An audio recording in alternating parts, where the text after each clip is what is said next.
congratulations on this film. I saw it on Thursday, and I was just saying it's probably the last film that made me feel quite like this was The Truman Show.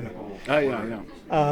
So what was it for you? Because your character is wonderful, but life falls apart in a very banal and relatable way. Well, yeah, exactly. That's kind of what I loved about it, that it was that it made me think that if it was the end of things, obviously, that in the beginning part of the film, it's a very kind of apocalyptic feel to everything.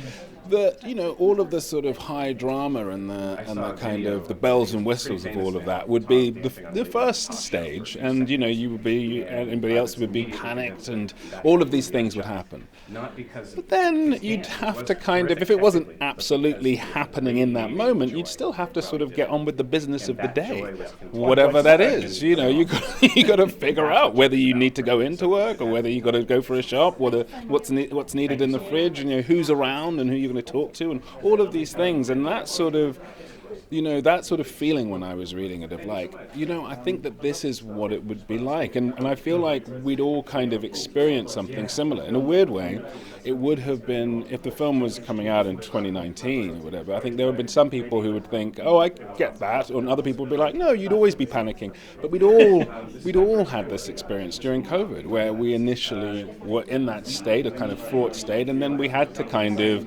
all sort of deal with that low-level, constant sense of tension.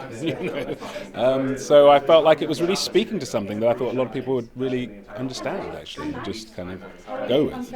And just quickly, if the end of the world was nigh and there was going to be 100-foot high billboard of you smiling down upon people, which of your many characters, or would you like it to be, or would you just like it to be you? Well, I think on that occasion I would like it just to be me, no characters involved.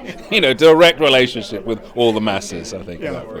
I'm all in favour of it. I think we should start getting them ready now. Thank you so much for speaking to us. Ladies and gentlemen, you're watching Hey You Guys. Hey, you guys! Hey, you guys! Hey, that's what they all say. Hey, you guys! Hey, you guys!